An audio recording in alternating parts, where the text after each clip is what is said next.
chunky. Yeah, I pulled it back. Oh, we do this. We pull behind us. Yeah, and I get it. I get a little like one of those actors clips. in the early stage days. You pull the hair back and tape it down. Pull your face back and tape it back down behind your hair. That's a weird idea. I'm ready for my close-up. Like Brazil. You ever seen Brazil? Terry movie? Gilliam movie? Yeah. Yeah, where she has everything pulled back. Her face even. Yeah. I love that movie. I don't think was a little bizarre. The movie. Yeah, it's a bizarre movie, and that's what makes it so freaking great. I love Terry Gilliam movies. All the way up through... actually, I just saw Time Bandits the other day. He died, Again. didn't he? Is it No, Terry? I don't think Terry died. No, I think Terry's still alive. No, I don't think so.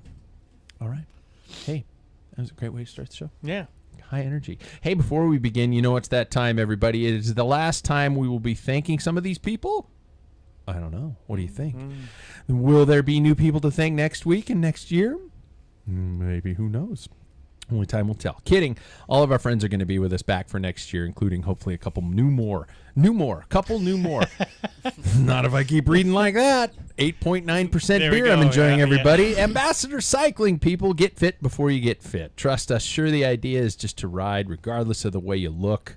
You know, everybody on social media is just going like, quit bashing people because they are sleeveless jerseys and quit bashing people because they're in pro team kits. But you know what? If you don't have a proper fit, you won't likely just ride anyway. You'll probably ride once or twice. Your taint's going to hurt, and you're going to put your bike away for the rest of your life. So get to Ambassador Cycling. You can use the link at packfiller.com to make things that much easier. Set up a time to chat with Bike Fit Sam, and your riding will be thanks enough. All right. Second one, Gooder Sunglasses, people. Fun, function, fit, and fashion. How can one company create all those while keeping things in the right price range? Well, we don't know, but they do. Gooder.com, and you can buy enough pair to act like a pro, even if you're a Cat 5. You know, you just come up to the finish and throw a pair off to a random child. Hit him in the face, and then you get sued for some sort of assault. Scratch Labs, people. The home of the best in hydration, fueling, flavor, and even recipes for your rides. If you can't get it in time for Christmas, you know, do that thing where you just print off a piece, you know, a picture of the brilliant cookbook that will be coming in just in time for the resolutions to get faster as it starts next week. Okay, just do that if you have to. And finally, Athletic Brewing, people. Use the link at packfiller.com. Get some NA beers to watch the pounds melt off, all while you are still on board the train to Flavortown. You'll thank me, and if you do, be sure to thank me with an Athletic IPA with me. Let's do this. That was my Alan Rickman. Now I have a machine gun. I just watched that the other night. Love that movie. With your son? No, with my wife. And it was her idea. Huh. She's like, we have to watch a Christmas movie every night. Which one do you want to watch tonight, hon? She said, Die Hard. And I went, I love you. I fucking love you. Yeah.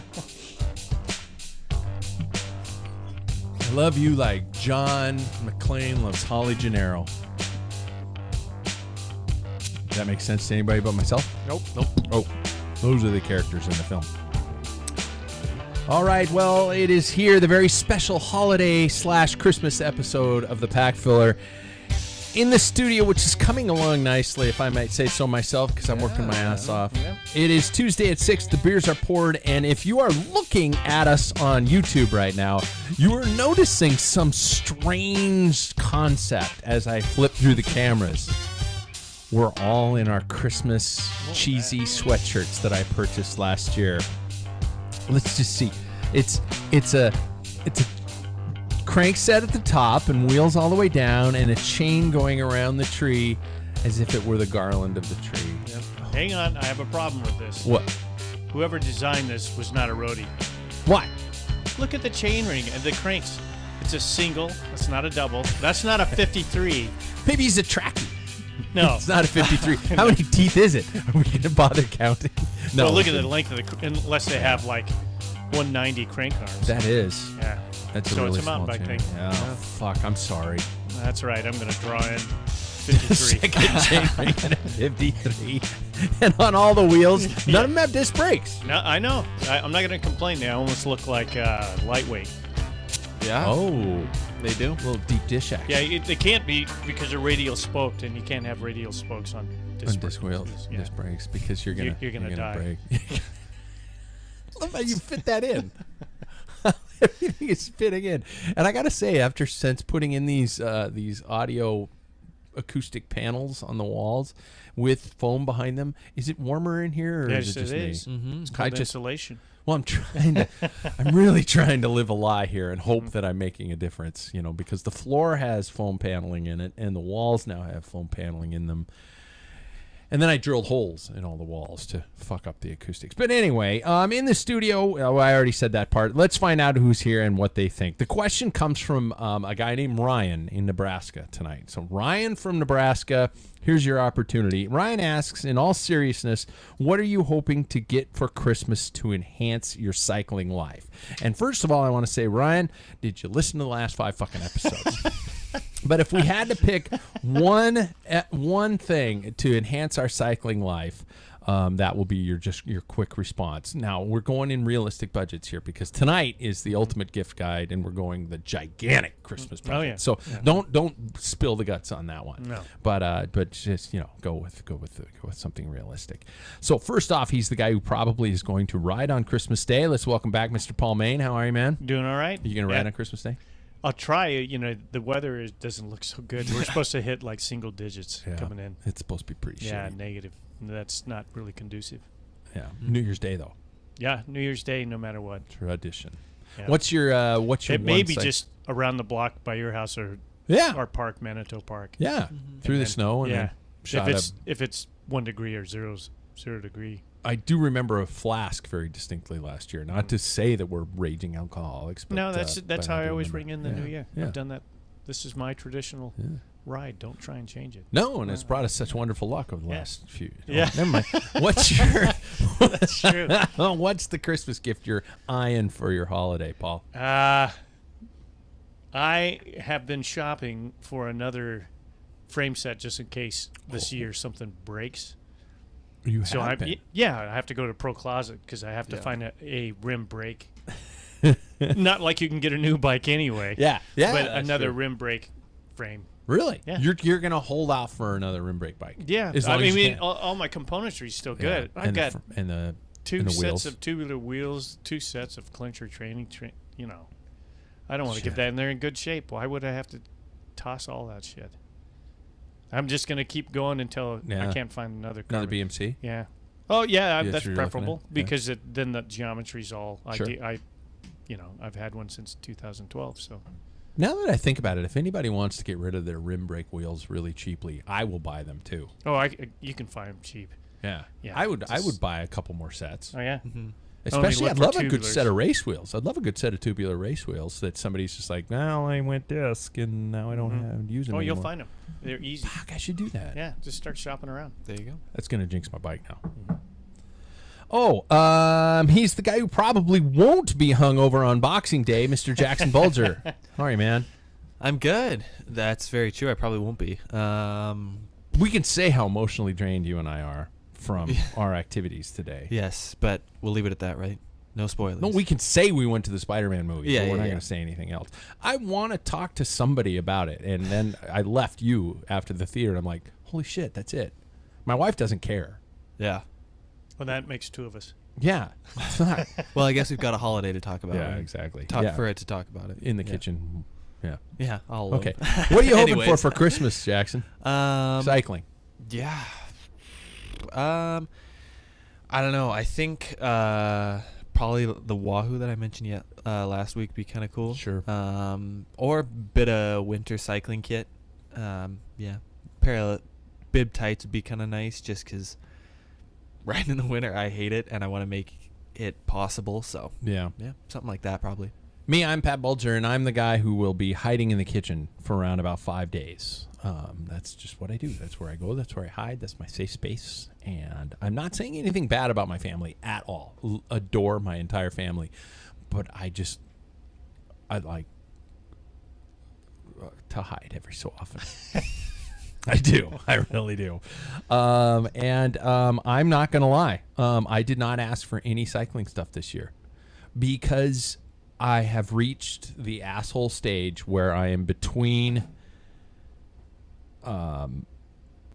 either too expensive or too specific.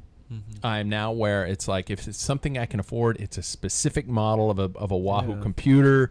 It's a specific color, specific size, or it's something that my wife would look at me and go, "I'm not buying you a $7,000 frame, you idiot," or something like that.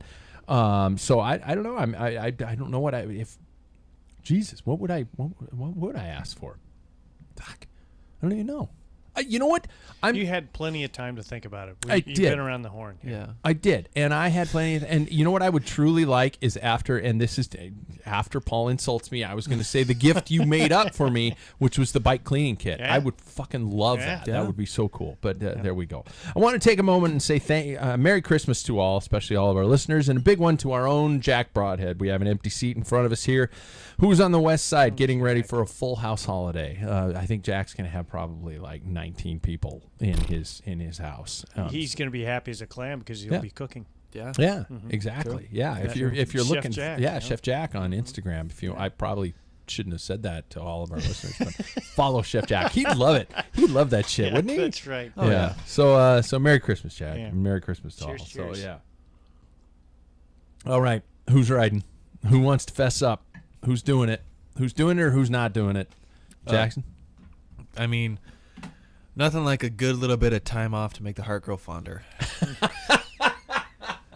I've made up in my mind that I was going to start tomorrow, but if I don't, who the hell cares? That's what I got No youth shit. for. Fucker. Right? I just called my son a fucker.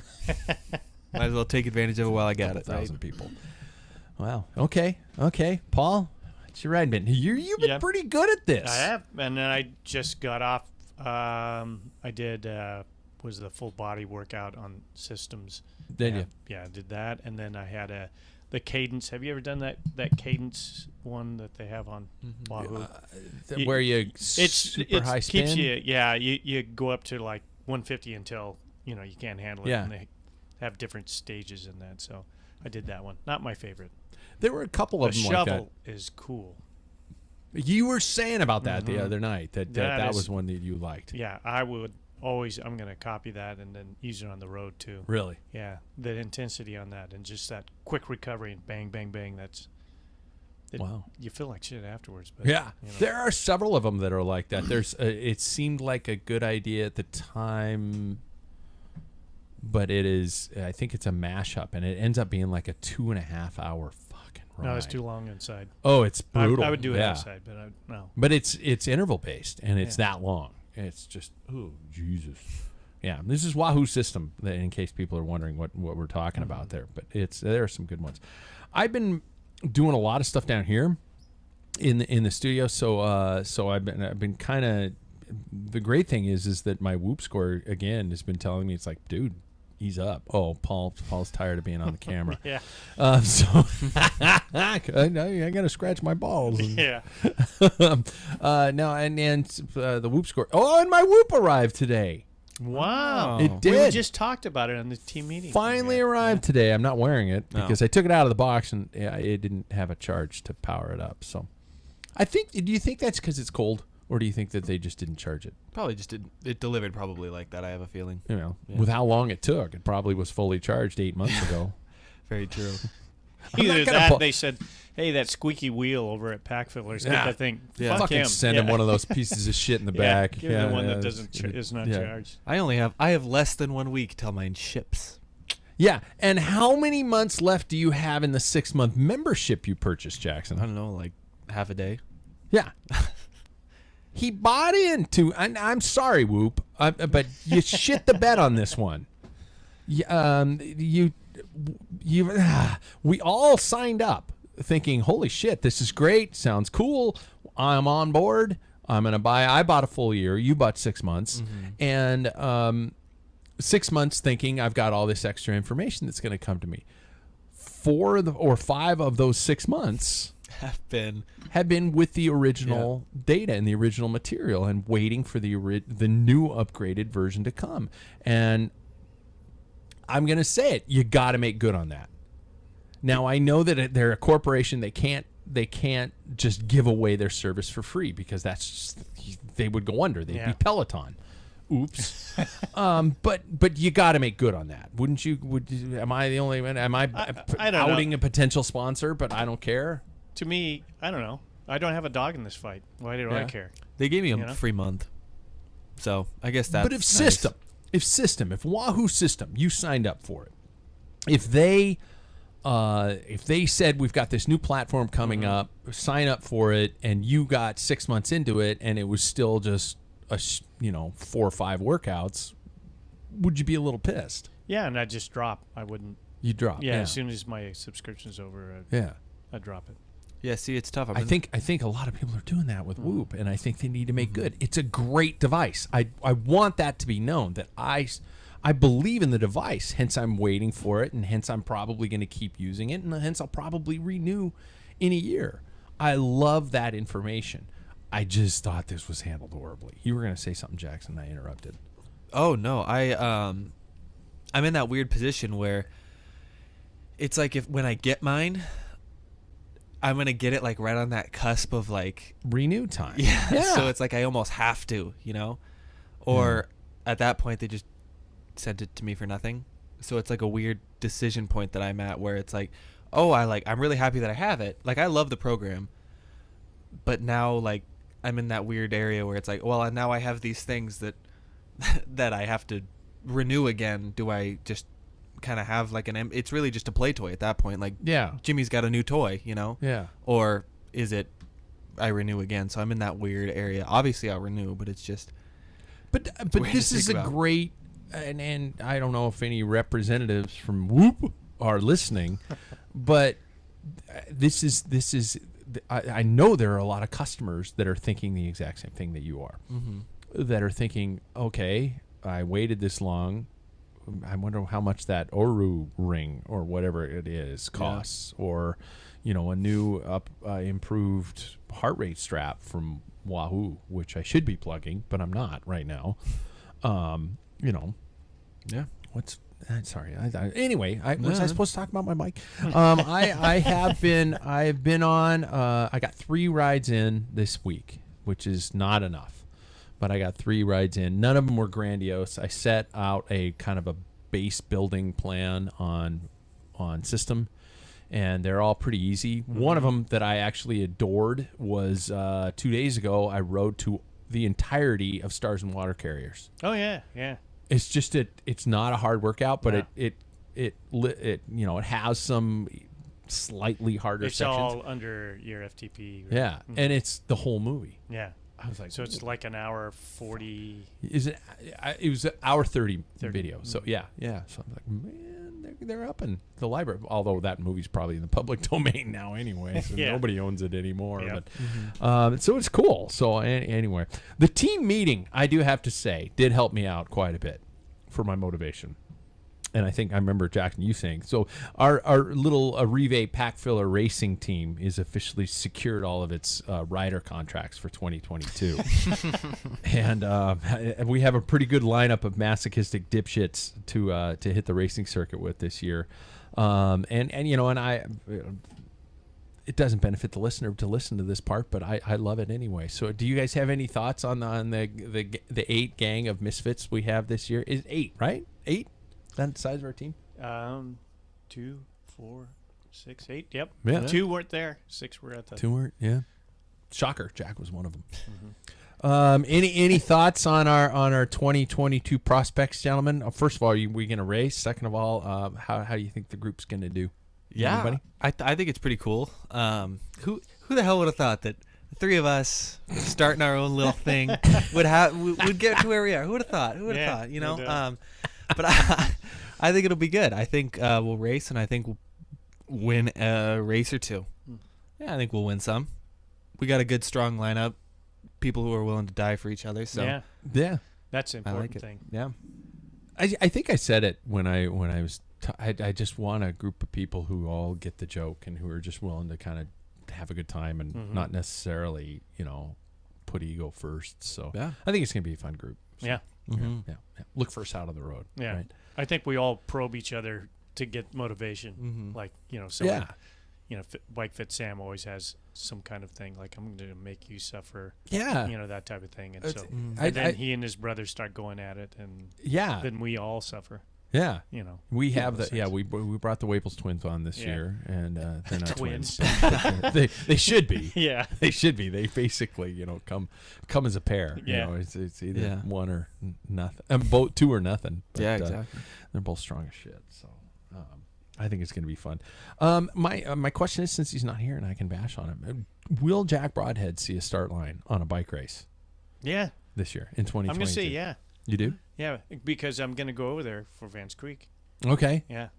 And then I'm just going to make sure I'm going to talk him out of doing his Cat 1 race. I think that's wise. Yeah. He wants to do Cat 1? Well, no, I doubt it. But he is a Cat 1, so that would not be prudent. Oh, God. You think Jack Broadhead will see a finish line this year?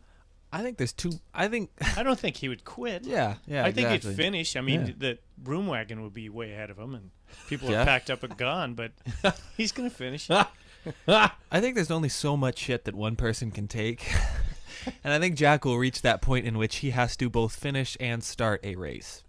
Okay. So I'm going to have to. I know Jack's going to tune into this. He should be listening live, so we could call into this. I don't have our Podbean stream live, but he could. I'd love to hear Jack's thoughts on this, so he can defend himself. Well, the great thing about Jack is he usually listens to the show about a day later, and then he live texts us through the whole thing, and we don't understand the reference of where he is in the show when he's talking to us, and so it's always just like, fuck you, fuck no, fuck, I wouldn't do that, I wouldn't wear that, I never shit myself. Yeah, he doesn't give like you that, any context. Yeah. He's just all over the place.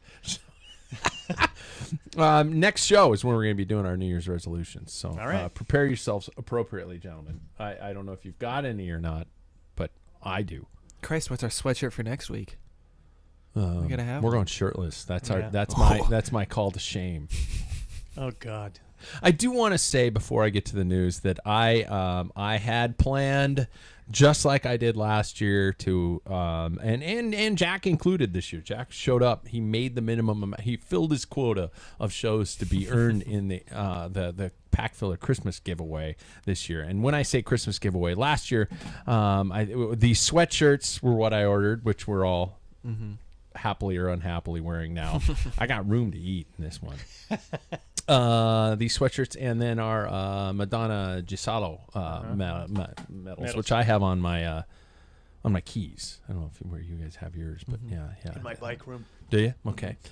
So this year I had also purchased, and I like to buy kind of specific things for you guys, and I like to give them to you on the air and stuff like that. And one of the gifts has shown up. And I'm not going to give it away until everybody's here. So, and if Jack was here, it'd be great to have Jack here anyway. But I doubt he'll be here next week because the past is screw him. Yeah, screw him. I'll just keep his gift. So hopefully we'll be doing that here soon. And I apologize, gentlemen, that everything showed up late. I blame Etsy. That's how specific I went. Ooh. Fucking Etsy. Yeah. Wow. Like one-off shit. So Huh. Plan around that Interesting. one. Wow. Plan around that one. Should we get to the headlines? Let's Sure. get to the headlines.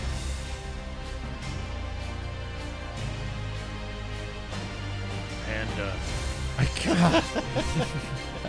It's so dramatic. Spider-Man was a good movie. That's There all you I'm go. gonna I say. like that That's all one. I'm going to say. That's all I'm going to say.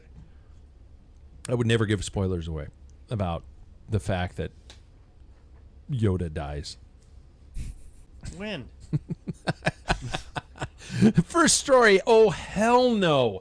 Hey, you guys, this is a serious one. A man has been charged by police over the violent burglary at the home of Mark Cavendish last month. Oh, yeah. A 30-year-old man from Lewisham, London, has been charged with 2 counts of robbery and will appear in court on Monday, Essex police announced. The search continues for the other individuals who were involved in the break-in, with 3 others said to have robbed Cavendish and his wife and children at knife point. At fucking knife point. As well as Henry, 2 other men have been arrested but have been released on bail until January 12th. A burglary occurred in the middle of the night on November 27th, just as Cav was recovering at his Essex home after a spell in an intensive care unit. I'm laughing just because of the sheer gut-wrenching nature of the story of a Belgian hospital following his crash at the Ghent 6-day event. In a social media post, 34-time Tour de France stage winner described how, quote, 4 masked and armed men forced their way into our home as we slept, threatened my wife and children, and violently attacked me. Burglars made off with 2 watches that Cavendish said were of great sentiment and value, but added that the men also took the sense of security, safety, privacy, and dignity that my young family and everybody else is entitled to in their own home. So, holy shit. I don't want to use the term thoughts and prayers because it's being overused, and I don't want to get political on that, but my thoughts are, and I assume all of our thoughts are with Cav and his family. But to try and take a Packfiller mildly upbeat twist on this story, is there some kind of an evil good balance that has to happen in Mark Cavendish's life? Where, for example, he has a shit season in 2020, thinks that's it. All of a sudden, bing, great season in 2021. And then all of a sudden, bing, massive crash in 2021. And all of a sudden, bing. I mean, it seems like Mark's the guy who always has to have everything on even. It's because it's like a great thing will happen to him, then something shitty happens to him. Then, something great happens to him, then all of a sudden shitty happens to him. Yeah. It's like, God, cut this guy a break. Man. Could it be karma? But what's karma if bad and good continue to happen to you? I know, but it might be Eddie Merckx with the little voodoo doll of Eddie Merckx. Eddie Merckx just grabs some friends and says, "Not going to get that best win." I don't know the Belgian accent, or I'd say something like, "Go break into I think friends." he's not even. He's not Flemish. I mean, he's not Flemish. I think he's more of. No, I was talking about Eddie. Yeah, Eddie's. He's Belgian, but I think he's Wallonian. I could be wrong, and then people are going to be really upset. They will. You'll get the evil the ones this time. Yeah. But I know this isn't necessarily about cycling, but I can only imagine that sense of security that has been lost. And for those who think they could have solved the problem with a gun, shut the hell up, right? But holy shit! I mean, I don't know where I'm going with this, but what? Oh my God! Do you live in the house again after knowing something like that happened? Yeah, I don't know. I talk a lot of shit about Cav here, but that's purely cycling related and not personally. No, yeah, exactly. So I don't think anybody deserves this type of treatment from the general public. I've heard a lot of things about this happening in soccer too. I know that I want to say somebody like Messi or one of the Manchester United players has had this happen to them, and it's like it's crazy that people are willing to go to these lengths. Yeah, but I the whole idea of that privacy, it's like I even feel that way if somebody were to like ruffle through my car, Yeah. It sucks, and that is such a defying thing for somebody to break into your home, to violate that sacred space. Yeah, I don't know, it'd be tough to view the house in the same way and then go to bed and not feel like somebody's going to break in again. I couldn't imagine the feeling. I feel bad for him. Yeah. Even being a part, I mean, to talk about kicking a poor guy when he's down, and I don't know if the thieves, were aware of whose house they were breaking into and what was going on, but the fact that the guy's recovering from a punctured lung, and what else did he break? He broke something else. I think ribs. Yeah. And he's barely able to move, and then these guys come in with knives and are threatening to kill his family. It's like, oh my. Yeah, there's no way to make light of this story. No. I shouldn't have even read it, but it was one of the biggest news headlines in the slow season. So that they caught him is a good thing because yeah. There we go. Mm-hmm. Thoughts to, I don't want to say thoughts and prayers because it's bullshit, but thoughts to Cav and his family. Yeah. So anyway, story number 2. This one's a little bit more upbeat. Floyd's back, everybody. Genevieve Johnson and Tinker Juarez will be among the 5 cyclists competing for Floyd's of Leadville Racing in 2022. Huh. He's back, everybody. Nice. The newly launched off-road team will target select gravel and mountain bike races across North America. After taking a couple of years away from bike racing, this is from Floyd himself, we felt the timing was right to get back into it. Bicycle racing is where our core customers spend their energy. I have to flip a page over, and I usually read ahead of myself, but this time I didn't, so I'm filling the gap with random words. And the tension we felt that being at races would be an important step to further grow our brand, said Floyd, CEO of Floyd's Leadville. His aim with the program is to create a family feeling with weed. And develop a racing culture that emphasizes the experiences and stories we share together more than racing results. We're looking forward to connecting with all cyclists out there. So I know, Jackson, you're not up to speed on Genevieve Johnson or Genevieve. I think that's how you pronounce her name. I interviewed her at Sea Otter one year, and I let other people say her name because I didn't know it very well. And Tinker Juarez. Tinker's been on the show. Look through the archives. Tinker's been on the show. But thoughts, before I get to that, thoughts on money going to gravel. Are we at the same mirror image of when the mountain biking kicked off and road cycling got kicked in the balls or ball? See what you did there. See what I did. That deserves a quick one. Are we at that point where that's happening? I mean, where mountain bike racing took over, and is gravel taking over, and we're gonna and sponsorship dollars are gonna shift, and the pendulum's gonna go in a specific direction. Well, strike while the iron's hot, right? Yeah. I think that a lot of people who are into the gravel scene know what Floyd's of Leadville is, and so this will just kind of bolster that brand a little bit. It's a smart buy. Yeah. But the names that they're putting out there, I don't know if they're going to be at the front bumping shoulders with Ted King and Pete Stetina, but I think it's fun that they're getting into it. Yeah.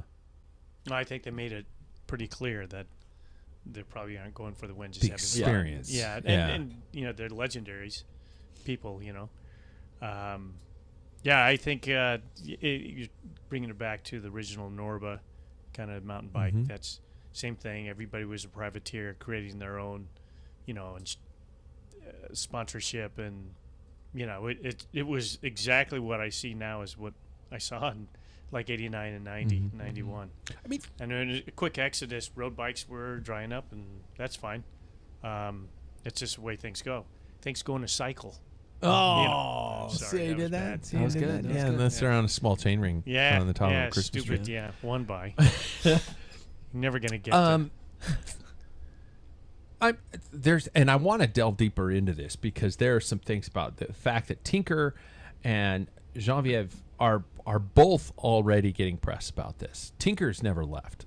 Tinker was an Olympian. Tinker was Norba national champion. Tinker's been around, since the infancy. He was a BMX rider for years. I mean, the guy is still out there doing these events, and he still gets the press when he goes to these events. So think about this sponsorship potential. If you are a company that wants to get involved in something like this, smaller teams, in some cases individual riders, this privateer movement that is happening now,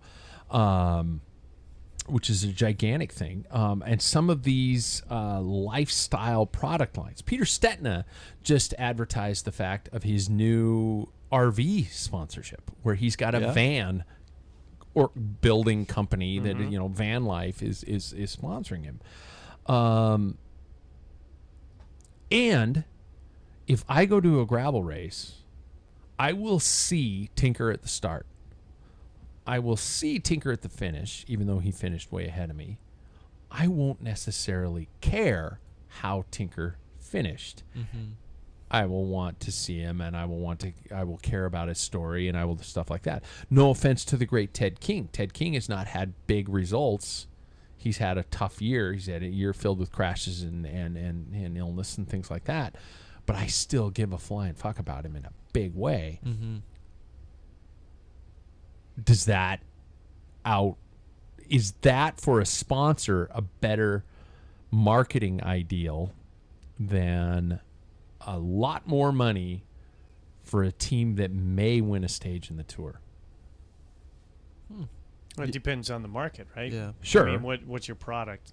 If it's lifestyle or but something. Even if it's bikes though or something. Yeah, like well, that, bikes haven't. Just lately, you have like Trek.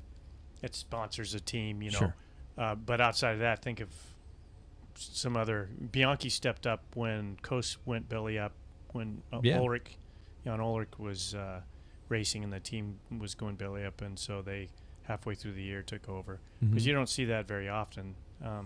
They'll have Trek on there or whatever Specialized on their jersey at some point that's visible, or Cannondale, but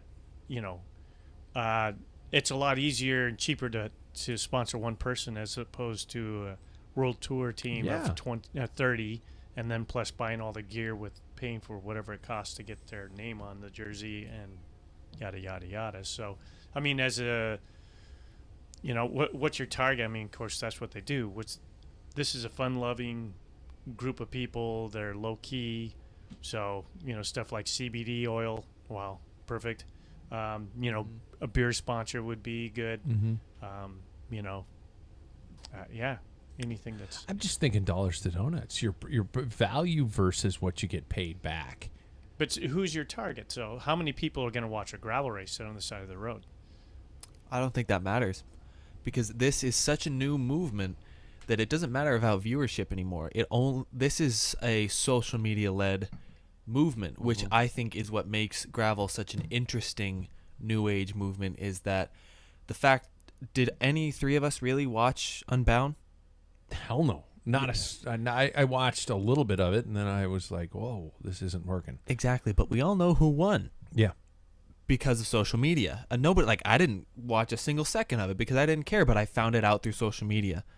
And, for instance, I know what Ted King rides because of social media. Same with Pete Stetina, with all these riders. Ian Boswell, that he's a Wahoo-sponsored athlete. The retro version of the Specialized bike he was on and things like that. Because, It's such an interesting sport because TV coverage doesn't matter anymore.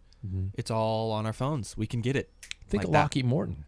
Yeah. Lockheed Morton is changing how cycling marketing is done. He's going out and he's doing these things, and that was a system video I was watching the other day. Lachlan and his brother doing this huge ride, and it was I was riveted. Yeah.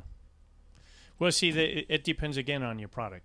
So in Europe, the thing is people are watching. Yeah. They are watching the tour. They're watching the classics. So they're always out in front. I mean, Quick Step. I mean, that's a household name now. The thing is on a smaller scale. Sure, your target again. I couldn't tell you. I knew that Ian Boswell did Wahoo because I heard a podcast, but I couldn't tell you what bike anybody's riding from gravel. Yeah, and I've been doing cycling since 1985. So, I mean, it doesn't. I think you've got a hard target, and that's what you're aiming for. As opposed to in Europe, and obviously it's not working in America, that road cycling is hitting the European target. And that's where people are sitting in front of their TV for 4 hours watching the Tour de France. So shift with me to this roadie and United States market. What can the U.S. market take away from some of this stuff? Where these sponsorship dollars are going? Let's be honest. The USAC is in essence, in my personal opinion, killing itself. We hear a lot about crit beef. We hear a lot about pedophiles who are in charge of fucking races. We hear a lot about, and sorry, I shouldn't say that. I should say alleged. And I should, so I take it back. So if you're going to use that quote out of context, fuck you. I intentionally said alleged, and so there we go. But we've got these situations that are happening in our country with these types of things. We've got, I will say, we've got Legion riders yelling at everybody about things like this, and we've got all kinds of drama, which is such an American thing, I personally think. But we've also got this scene also happening, which is about this happiness, have a beer and things like that. Is it the roadie mentality that is killing itself in this country, or is it just the fact that our country's chasing a fad? I don't know. Now that I'm really thinking about it, I feel like when we watch a lot of these crits, we always think that like this is pure American racing, like just like when two guys would walk up, whoever shot first won, that type of thing. And that's like the pure American like competition right there. And it's like in crits, I think that crits, right, like the popularity in crits are both really like a positive thing, but also the riders themselves, I think, are what is killing it, because it is super fun to watch. Like, this is a metaphor I'm thinking about. It's super fun to watch The Bachelor, right? But I don't know. well, You know what? Some of the versions it is. I like The Bachelor in Paradise because everybody knows it's a joke. But yeah. But who wants to really go? Who really wants to be on The Bachelor? Not a lot of people, because all of your insecurities are shown. Like, everything sucks. Yeah. And that's kind of the same thing I'm noticing with crits. Like, everything, like at the top level, everything is so pressurized and so, like, if you make one wrong move, then I'm going to ruin you on social media. Like, that sucks. That's the way to kill a sport right there, is to create an environment where if somebody puts one step wrong, then they're destroyed. That I don't know. This crit beef in my mind is doing a lot more negative than it is positive. But we're talking about it. But we are talking about it. There is no such thing as bad publicity. But the publicity, is it making new riders want to get involved in the sport? Yeah, That's the issue. Yeah. Well, I think I remember early on when we got, in fact, in this year we were talking about the crit series and stuff. We were pretty excited, and I think it really did start going south. At first, the first crit beef thing was kind of interesting. It's like, oh, what happened here? Yeah. But then it dragged on. It's like, and all like MMA or UFC fighting or even boxing. There's always a trash talker. There's always and NBA does the same thing. And I think that Legions, and I'm taking liberties in a leap of my belief, is they wanted to create this kind of like edginess to crit cycling, because it is an edgy type of race, and to get people like, hey, what's going on over here? We got to fight. People always see a fight over there, and everybody has to go see the scene. Yeah. I don't know if that was their intentions, but it certainly worked. But at a certain point, people are like, they're just catfighting. It's not good. It's not good and healthy, and it's almost like the NASCAR of cycling. I mean, it's just, well, the racing in itself is, well, it's not 5 hours long, but but still, nevertheless, it's on the edge. All it takes is just a bump of a wheel, and you're there's a pile up, and then everybody, of course, everybody in a crit always goes to the corners. Why? That's where the crashes happen. Where we like that, that's our culture. And it's been in the Roman times. Thumbs up, thumbs down. Yeah. I mean, that's just, it's mankind, and we're that way. I think that things will mellow out. I'm hoping, for the crit series and stuff. And I keep coming back to, even though I don't want road cycling in this country to become this, but I keep coming back to Fondos. Fondos are gravel races without gravel. They are, because our experience with Belgian Waffle was a mass start. Everybody goes, and there are food stops along the way, and you don't have to stop if you don't want to. And there are people at the front who are going hauling ass, and there are people at the back who are just trying to hold on. It's a great concept. Why, we have these fondos already established in our country. Is the next step just to put a big prize purse behind it and have New York Grand Fondo. Is it that competitive? Yeah, $100,000 to the winner, and it is. Yeah. They've actually started drug testing and caught people. No shit. Yeah, you follow the money. Yeah. That was several years ago too. Several years ago. Yeah. So even look at what was that show on Netflix about the guy? Oh yeah, was that Icarus? Icarus. Yeah, Icarus. Icarus. Sorry, Yeah, Icarus. I may drinking 8%. And there's people. Here he's doing it for a documentary. Yeah. and he's getting slaughtered. So Yeah. wait a minute. Yeah. So It's just mankind. It's unfortunately we just can't play fair together. I get. My point about the Fondos is that the next step in potential American racing? No. You don't think so? No. It's not exciting enough. No. We need. Why do we want football? But it works for gravel. Well, I mean, at this point, right? What's the difference between same with mountain biking? What's the difference between Paris-Roubaix, where all the fast guys go first and a bunch of idiots follow behind them, and Paris-Roubaix, where just the fast guys go? Because it's history. It is established. It's 100 and some years old that is created, and it takes a while for it to be there. Gravel may. This is. Oh no! What I'm saying is, I'm any race. Milan-San Remo. Okay, let's take Milan-San Remo. Where the pros go off the line at 8 a.m. I'm just picking a time. Okay, pros go off the line at 8 a.m. At 8:30, every Tom, Dick, and Harry on the planet starts, and they get food stops along the way. Well, they do that. It's still a road race. Right? Yeah, and they do that like the day before. You can do Flanders the day before on Saturday. They have that exact same thing. They have it over there. It's the day before, and you can do. I think it's like maybe it's the day before. Paris-Roubaix, there's another one.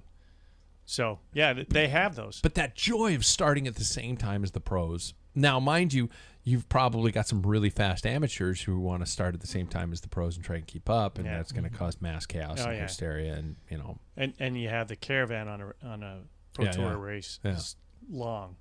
I'm trying to think outside the box here. Yeah. So there we go. Anyway, it's never going to happen, is it? No. Because I want to watch the race. And I do too. I want to ride the course. So I would do it on a separate day. It's a good day. I would love to ride it the day before. Mm-hmm. I think you can do it at Flanders. The whole course. Yeah. You can. Really? I know for sure Flanders, and I don't think Paris-Roubaix is the same the day before, but it might. I know they have like a month later or something like that. You can do it. So see, that'd be really cool. That'd be really cool. All right. How far are we in? Holy shit. Let's get to the topic for tonight, shall we? This is brought to you by our friends at Mojo Cyclery. This is the season to sport local business. People, you know what to do. Either get to your shop immediately or give them all your Christmas card gift love after you open up those envelopes. You know you're going to get something from Grandma. Or, $20 that you've already got. I always got every year, something like that. Take it to your local bike shop.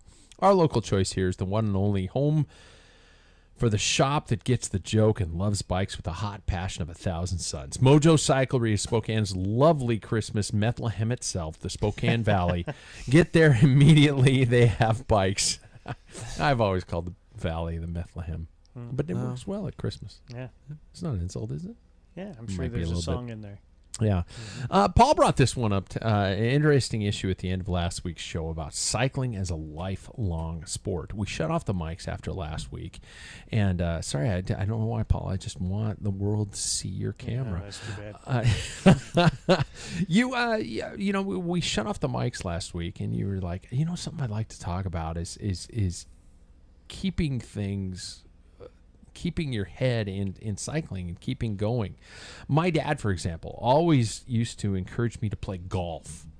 He wanted me to even explore fly fishing more. I haven't. I love to say I'm a fly fisherman, but I don't do it anymore. Even tennis. And his reasoning always was, outside of the business benefits, you can network, son, or something like that, which I'm a fucking high school teacher. But that they were sports that could be played your entire life. And that was his thought behind it. And he has a great point there, but I seem to be sticking to this, as cycling as being my outdoor endeavor of choice. Paul, you can agree with me that you're a lifer. This is it. Yeah, this is your sport. Yeah. Jackson, I don't want to belittle, and I don't mean to sound condescending, but you're in the early stages of this life's journey of cycling. Mm-hmm. Yeah. Paul, we both started with an emphasis on racing, on beating others, on competing and winning, correct? Mm-hmm. There are so many professionals who retire and don't touch their bike ever again, which... it's their tool of the trade. It was their tool for the job, and they got the job done, and now they're on to other things. But then there's some other pros. Mario Cipollini. If you're not following Mario Cipollini on social media, you should, because that guy is still fucking rocking it, and he's hauling ass. Maurizio Fondriest. Yes, Allison Dunlap is riding all over the place. She's riding with her kid, too, which are great clips. Even Floyd, let's be honest. Floyd's still doing it. So I want to talk about cycling, and this was Paul's idea, as a lifelong endeavor. So I want to start kind of and I know I've probably asked this question in shows past, but I think it kind of, to this topic, it kind of pulls in a little bit. So Jackson, I'm going to pick on you first. All right. What fuels right now your desire for the sport? A couple things. I like to start. I guess I really like the sense of freedom that it brings. It's not like any other sport where you are on a field in an area just doing that one thing. What I like is you always are seeing new things. Whether you've done the route a million times, you're going to see a new thing. I also really like that sense of... Sorry to interrupt. I just, for the listener, a new thing. A new, that house wasn't there. Or something like that. Or, Oh, there's a deer there today. Oh, really? Okay. I only have one thing to compare it to, which was me playing soccer, where see the same damn thing every time. Sure. You're always going to see the same thing. Okay. And so that's what I really like about it. It's visually, you're always going to have some sort of stimulation, which I think is unlike any other sport. Maybe running, triathlon, I know. Right. And I really like that sense of high speed. I have that adrenaline in me. But I think I really like that sense of competition and winning. I really like that. That's a high driver for me. Yeah. Mm-hmm. Paul, talk to me about what it was that got you into the sport and kept you going versus what it is, if there's a difference, yes or no. There is a difference. I mean, what got me into it was, when I was really little, I didn't know what or how to race a bike, and it was, in the 60s and stuff like that, and we moved out when I was 6 years old out on the farm, but I loved the speed on the bike, like Jackson's, just the freedom and the speed was, it just made me happy. It's just, and it's all that the whole idea that I'm creating this speed. Yeah, I have a mechanical advantage, but it sits there. It's me that propels this thing. And not that I was that precocious as a child, but that I think that's what that feeling was. Sure. I'm assuming. Yeah. So, I mean, because I did other sports. I did football, basketball, and baseball since I was 8 years old. And I love competition without a doubt.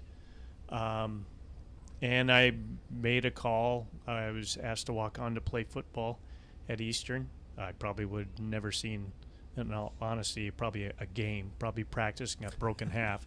But nevertheless, that was kind of, I just said, I'm done. I mean, I loved it, but I was done. And then I got involved with college lifestyle and got up to like 205 pounds. And I used to be pretty fit. I graduated my height. That's where I am right now. Yeah. I'm not joking. I know. I'm 10 pounds heavy. Yeah. And but I was built thin. I mean, I graduated at 155 at the height that I am now. Mm-hmm. So, anyway, so that's a tremendous amount of weight that I gained, and I couldn't tie my shoe without holding my breath, that type of thing. And I thought, this is stupid, and other things in my life. I just said, I got to change my life. Bought my first bike, and as soon as I bought it, I got to race it, and I just hopped right into it from that point on. And from this day, it was the things that keeps me going. Yeah, The things that keep me going is that, strangely enough, like even when I tried to make it big, I didn't have the talent, but it didn't matter. You're dreaming. You're still lining up in the Washington Trust Classic. We had Davis Finney. Yeah. There. Michael Zanoli. These people, Roberto Gaggioli. Yeah. All these guys. I'm just a freaking idiot from Spokane, Washington, lining up. Not like I never even saw the front of the pack, but still, what other sport gives you that? Yeah. But there isn't. And we can go and watch a race and ride our bikes like Paris-Roubaix or the Tour of Flanders on that course. Yeah. You can't get on a pitch and kick a ball and pick up a game, No way. or get on GU basketball. Go in the court. We can't play basketball in there, so. Was there a switch? Has it always, and does it still remain competitively based, or was there a switch to something else? It's always competitively based, but I think I had to be realistic. I think I shared once when it was just you interviewed me. It was I had that chance to go to France, and that was going to be it. And I knew once I passed that up, I had to shift gears. I was just realistically just enjoy what I'm doing. I became more of a teammate than a winner. I mean, it was obvious that that's the way it's going to be. I didn't have the time. I was going to school, working, and trying to be a Cat 2 doesn't work. Yeah. So it's whatever I could. I enjoyed the company, the crowd, just unique people that they're sitting here too. Yeah, I mean, there's a certain, although we're different, there's a certain mindset that's like kind. So it's the common element. Mm-hmm. Jackson, you talked about the fact that you want to build your racing career, and is that your main motivation right now? That keeps you, makes you think in the back of your head, holy shit, I should get on the trainer. A little. Another one is just to be able to keep up with everybody in the group ride.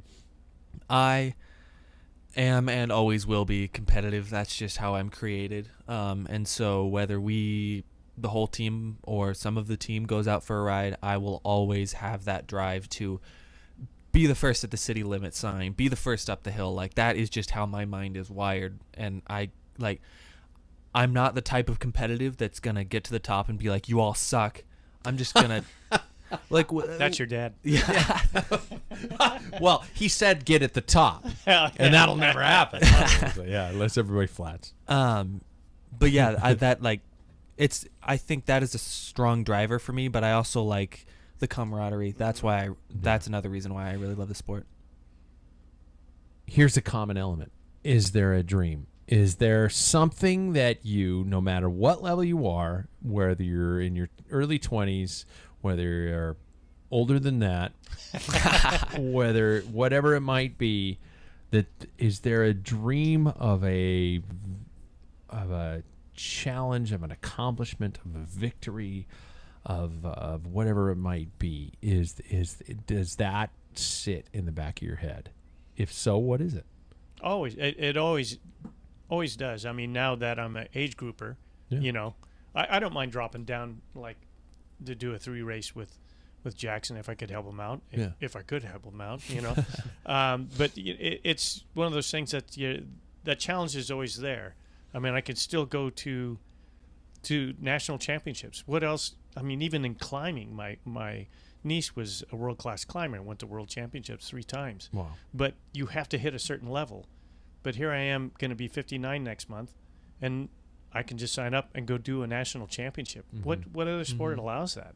I mean, if that doesn't give you incentive, I mean, if that's your passion, it's like, why not get in shape? Race against the nation's best 55 to 59-year-olds. Yeah. But what I'm saying is that do you not close your eyes at night or something like that, or when you're on your trainer or something like that, and and this is asking you to reveal a certain childhood like element of ourselves, where you imagine yourself winning a state championship, a local race, a national championship, anything that might be. Does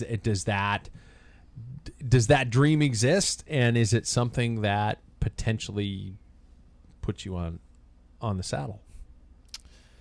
I mean, I dream of winning something big, whether it be, I think a state championship would be pretty cool. Sure. Yeah, very much so. Yeah. Ask your dad. Yeah. Was it? Those are those medals. Yeah, I know. Yeah, no big deal. That's what you do with him. You just bury him in your bar. I know I mention it all the time, but throughout all my years of soccer, I played to a point where I almost would win something a lot. Sure. I never won anything, which, thinking back on it, sounds a little depressing. A little bit. Yeah, but I would put my blood, sweat, and tears into a lot of these games and just come up 4th at state, 3rd in state, a lot of these things where it was just like we tried but we couldn't reach it. And I've for my entire life, I've always dreamt of something like that. That would be so cool. At the same time, though, I was talking to my girlfriend about this the other day, that it's like, I have also always dreamed of that wonderful suburban, like regular Joe type of life. So it's like these two things in my life. It's tough because I want one thing but need another. You know. So I ask this because I think that there are a lot of people probably listening to this very podcast right now who have that dream, who think when they go to bed before a gravel Fondo the next day, they dream of the potential of, finishing it for a certain time, racing a crit and winning it, or doing a specific event and kicking ass, or even doing a fucking Zwift race and placing in the top 5 or something like that. Everything across the gamut. I'm sure there are people who listen to this who think they're a few sprint victories away from a pro contract. And is that dream necessary? Is there always that something that needs to be on the horizon? And when I'm talking about the sport of cycling, because any sport could potentially have it. People want to bowl a perfect game. People want to shoot their age in golf. People want to catch the gigantic fish. Is that either self or overly wide competitive element the critical thing that drives us forward? I think it's okay to dream. I mean, if you want to set these goals, I think that I know that I did that earlier. I mean, it's just like, what would I do? Nowadays, I think I've tempered that back a little bit and a little more realistic, and I know where I'm able to go, what races I can go. So, for motivation for me is like, I know that this stage race, this particular race, I could do well in. The other ones, what am I going to do? Am I going to? I mean, that's the things that keep me going. So one thing, cycling is a very it will it's a cruel mistress. Yeah, it's when you talked about you never won, and it's like, man, this is your life's got you ready for cycling, because you do, when you do win, it's great. But I was the same way. I mean, we got third twice when I played basketball in the state championship, and we played both times. We played the winner. And our game was closer than when they played the state championship with the other guy. Wow. It's like, we just played for the state. Basically, in your mind, you're justified. That was just, our game was his best, although we finished third. So, I think winning is a great thing. And just to get back why this topic hit me, I was listening to Matt Stevens' podcast, and thank you. Yeah. Since you interviewed him. No. He was talking to Taylor Finney, and Taylor says the thing was the only thing that drove him was winning. And it wasn't, that was a big thing where you focus so much on it. And it was, sometimes if that's just your focus, I think that's what taints the sport, where we see so many people just give up the game because for whatever reason they can't win. But yeah. That's where I was taking this. Yeah. Is what do you do when that dream potentially doesn't become a part of it, or when you find yourself obsessing? With Jackson, we were talking about your girlfriend the other day. She was looking at me across the living room a couple nights ago, just going, when I was talking about and I probably am weight obsessed personally. And it probably, from an outsider, looks unhealthy that I keep mentioning to myself and to others that I hate the fact that I have gained 10 pounds in the off season, and I gotta lose it, and I gotta get it back off. And she looked at me across the room, she's basically saying, "What the fuck is wrong with you? Lighten up. It's not, what are you trying to achieve here?" And my response was that I'm not doing it because I have a horrible image of myself. I'm not doing it because I'm obsessed with a certain image or something like that. I'm doing it because my power to weight ratio, and I'd really like to be able to keep up with the guys this summer or be a part or contribute to a race. And if I can do that, great. I'm drinking beer every night, and I'm doing these things that are living my life, but I'm trying to find my little ways to control that, and that keeps me going.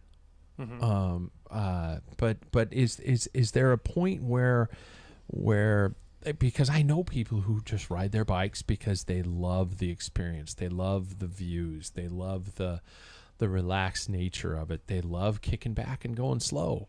Am I surrounded by a group of people who could envision themselves doing that? Do you see Are you yourself? asking me that? Yeah. No. I'm not that person, no. Yeah. I mean, I've always been active all my life, and that's... I no, struggled I mean, in college. you're still riding. You're still riding, but you're I just not will in a always hurry. race. That's the You only... will. That's what... I don't ride for that. I mean, if I come across a moose or a herd of elk in front of us, it's like, hey, did you see Fucking that? cool. Yeah. Let's pick it up. Let's do intervals. That stuff. Go For fast my again, kick, fucker. But my kick was that kept me going is that fitness. When you hit that peak fitness, no matter whatever your age, you know what that feeling is. Mm-hmm. When in the crit, when you're diving in the corner and it's such an unbelievable feeling. You're going at maximum speed and you hit that corner, and it's just, I don't know.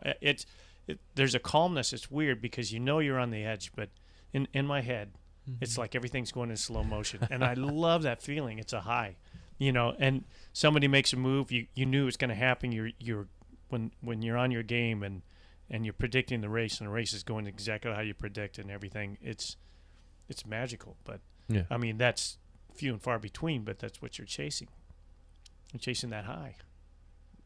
I mean, I get that because I remember this last summer when I was making that, that front group of those Thursday night rides, those really fast guys. Yeah. And I was one of them. And we can say on the air that those guys were ones and twos. They were higher end riders. Yeah. Really higher end riders. And week after week, I was in there with them, and there is a high like no other where you just feel like oh, somebody attacks. Well, guess what? It doesn't matter. I'm right there on you. There is nothing like that, and that is something that I chase. I mean, I majored in theater for Christ's sake, but I always went in there with a competitive attitude. Yeah. And in my mind, was I built for theater? Probably not. Bullshit. Well, no, but I loved acting, but was acting what I like? These are just questions I ask in my mind sometimes. Was acting what I loved, or was the competition of the audition what I loved? And so I think that competitive nature is what really gets me into a lot of things. I mean, this is a weird, this is gonna sound almost egotistical, but I have this weird desire to be really good or the best at a lot of things, and sometimes when that doesn't happen to me, I get frustrated. And so I think that being good at something is what gets me going. And when I get older and maybe I'm not the best, that's a future Jackson to deal with, because right now it's not. I was going to, and I think that's a wonderful segue. Thank you, Jackson, for taking us to that phase where you're dealing with two guys across the bar from you who went through those moments. And I don't want this to sound like a condescending bullshit, oh, come sit on my lap, young man, and I'm gonna watch you spin your yarn. Yeah. Where is it? There it is, number 8. I don't want it to be this shit. The more sweat, the better, boys. Oh my God.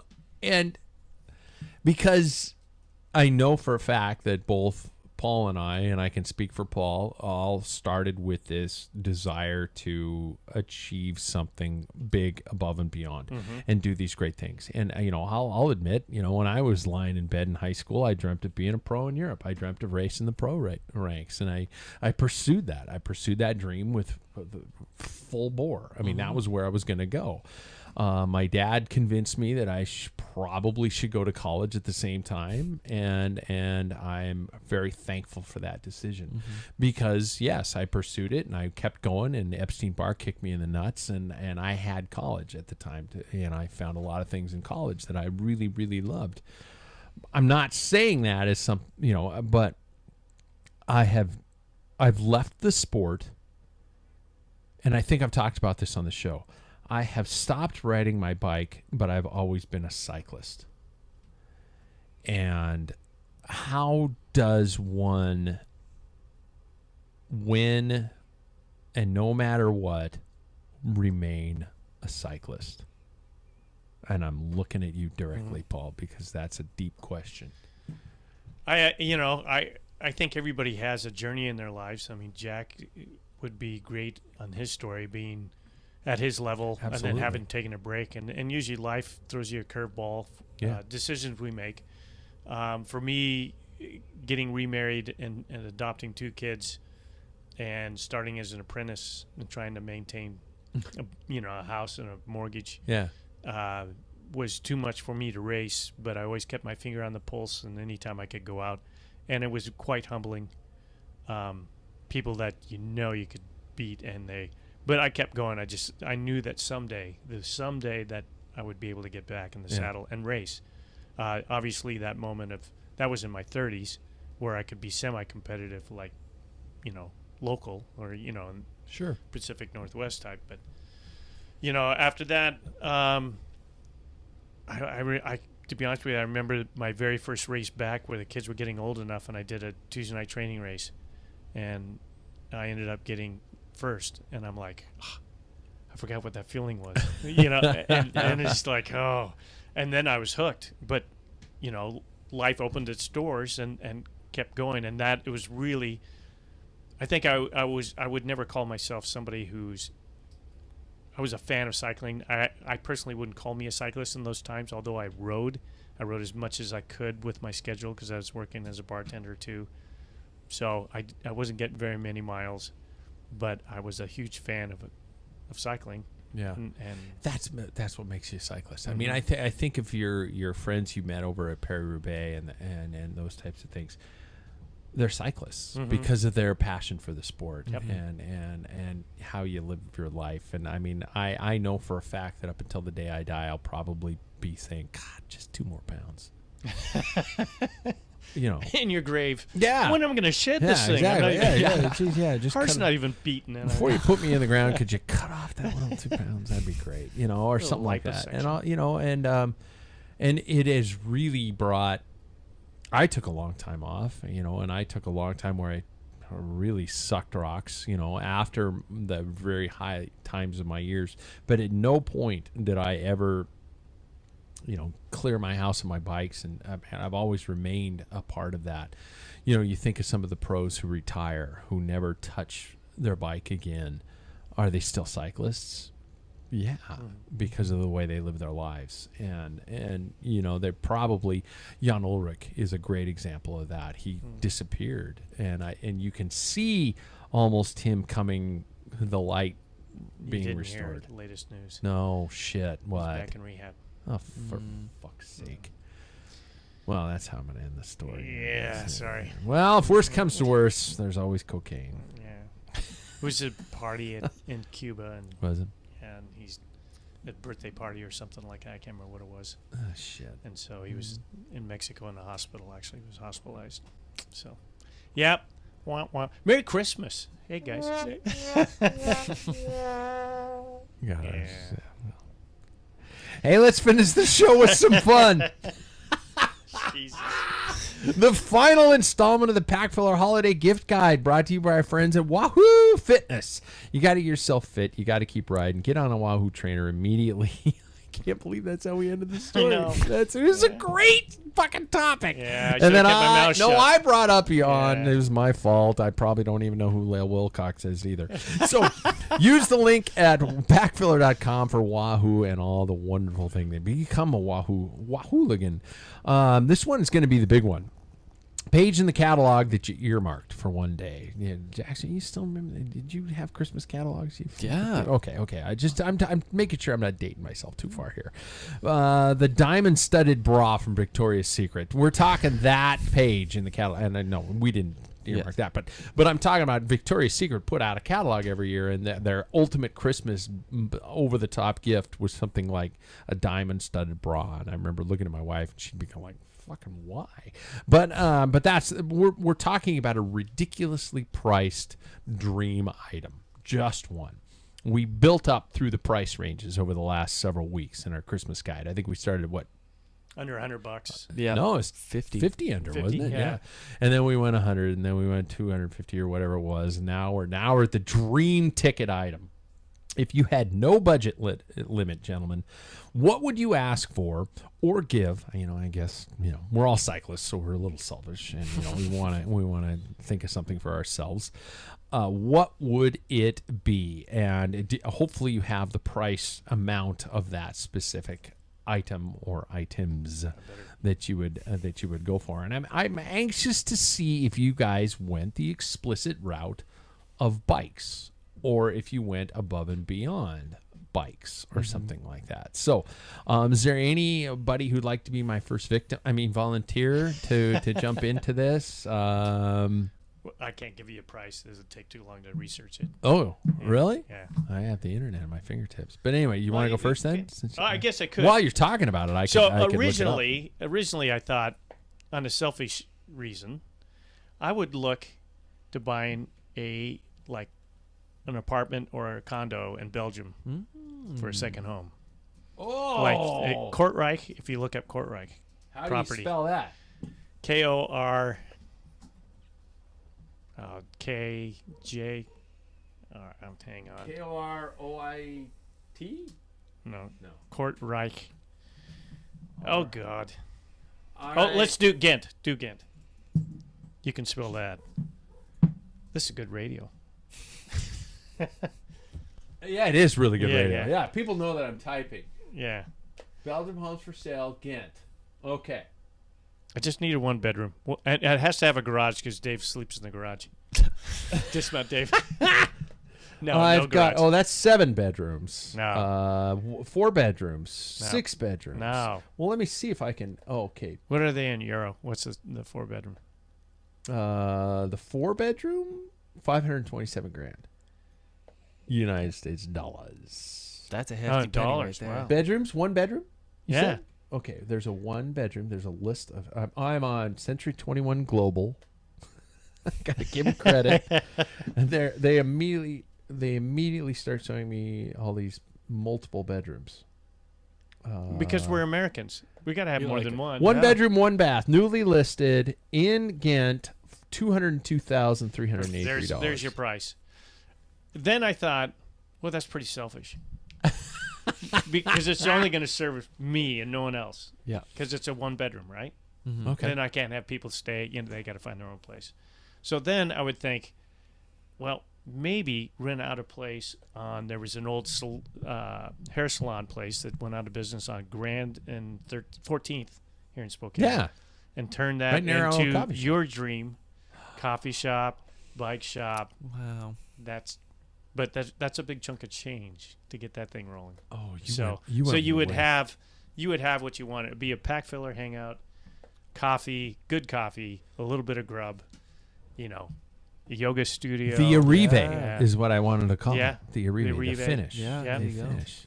Arrive. Yep. Oh, that's So good. that's it. You went big, and I did. like Well, you that. said it was unlimited. So. No, Yeah. I like that, and I like that a lot. That's a good. That is a good one. That's a good one. Do you want to go second or last? Sure, I'll go second. Okay. Shit. So I have been not yearning, but having an eye on a. You're gonna pick something that's like, I'd just like to buy something for $800, then pocket the $400. Well, not quite exactly. Okay, good. So BMC makes a. Oh, Yep. B-Way bikes. I did. Makes a the one and only URS 01 gravel bike for $10,499. It's in my favorite color, red.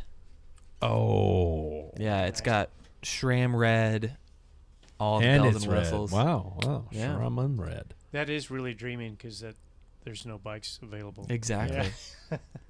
It is. Sadly. Yeah. All right. I was thinking very selfishly when I started. And then I Like me. Yeah. Mhm. No, yours was cool. No, the apartment would the be Ghent cool. apartment. Yeah, but The Ghent that's- apartment has a couch, man, and I would Hey, I would come and sleep on your Yeah. couch Yeah, on a there's- constant basis. there's always such things as a floor too. So Yeah. Fucking sleeping bag and a pad, man. I Yeah. Damn right. Yeah. And you can just wake up anytime you want. You drink all night, and I'd be Yep. like, fuck it, I'm in Ghent. So I was thinking about this for a while, and this is something that my wife's not going to listen to the show, so this is something where I kind of want to light her fire again. My wife and I, when we first got married, went on a tour put on through Santana Cycling. And it was in the Bodensee region of Germany. It was Germany, Switzerland, Austria, and Liechtenstein. And it was this guided tour where we brought our tandem. They we arrived in Zurich. We went there. We unpacked our bike, and every day we would ride a specific route, and then we'd finish, and then they would have our gear at the hotel. And they would we'd go out that night, or they'd have something planned. And I wish they didn't plan as much as they did. I'd love to just be able to go out in some of the cities we went in, and have really had some wonderful times on this tour. And I got online and I looked them up, and this is an unauthorized endorsement of Santana Cycling Tours. I found one, Norway, Oslo to Bergen, which is perfect because it's my mother's maiden name. 9 days, 8 nights, a cycling cruise. Small group of riders, daily rides where you put your stuff on a small ship. And when I say small and ship, it's not like a gigantic, California, not, what other cruise where you're guaranteed COVID cruise kind like of a thing Viking, like that. Have you seen Viking cruises? Yeah, it's smaller, and you put your stuff on the boat, you get off the boat with your bike, and you ride, and the boat meets you at the end of every destination. A prestige balcony stateroom where you have the views in the evenings and the afternoons, king-size bed. My wife and I, on our tandem, it would be $7,699 per person without airfare. So it's basically about just over 15 grand before you pay for airfare. And when we did this trip, and this wasn't on one of those cruise boats, but it was what I loved about it was I have complaints about it because I'm Pat Bolger and I complain about everything. But but there were moments that I was just like, for example, the tour host talked down to me because he assumed my father paid for the whole trip because I was in my 20s. There were some people from the Midwest that I thought were complete douchebags. There were, stuff like that. But my wife and I, even our complaining memories are fucking awesome memories. Yeah. And it was such a wonderful trip that I would love to do that and do that with my wife again. And because if you haven't experienced a tandem as a cyclist, you should. Because it is a completely different beast. It is riding a bike where you can't get out of the saddle unless the person behind you is in sync. And just the way you move your shoulders. My wife always told me she had to learn to bounce because I'm a natural bouncer on the bike when I'm climbing. She has to follow my shoulders or the bike doesn't move together well. And it's a marriage counselor, you guys, if you ever want to get on a bike with or a somebody marriage else. breaker. Yeah. But the thing about it is you go for a ride with somebody and every climb, you're at the top together. You don't have to wait for either or, and you're there and it sucked and you got to learn to sink it. But that would be my dream Christmas gift to give to myself and my wife. And I think it'd be fun. So there we go. That's nice. $7,000.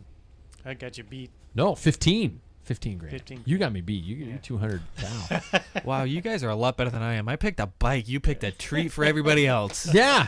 Selfish little asshole. Yeah. You're no good little punk. Age. Yeah, That's an age thing. exactly. Yeah, whatever. Well, if I come through the door with another bike, I better have a reason, and my wife better be included.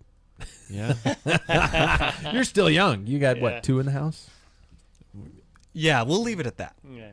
I've got 4 in the house. You have 4 in the house? Yeah. Mine, hers, my trainer bike, my gravel bike, and then 2 sets of wheels. So. Do you have a trainer bike when you were in your 20s, Paul? I always had a backup. I always had 2 bikes. Okay. I don't anymore, but Cool. yeah. Cool. We're good. Shut up, Dad. Shut up, We're Dad. Shut up. Just breathe in.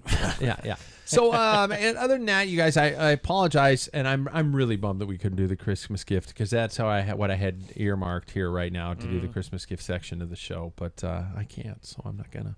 There we go. Right. I'd tell you you guys don't want to know what they are, right?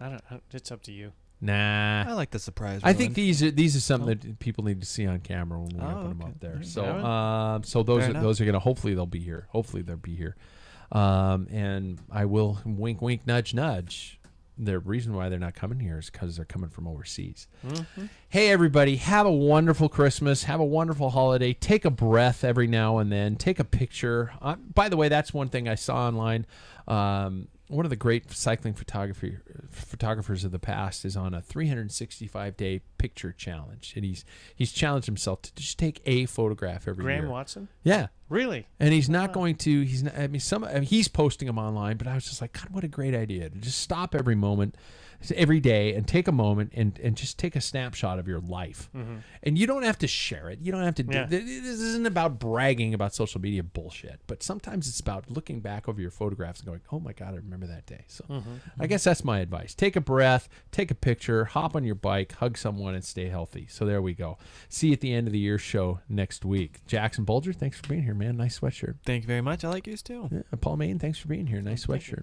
I wish it was not a one by. Yeah, we gotta go. Next time we'll get a road.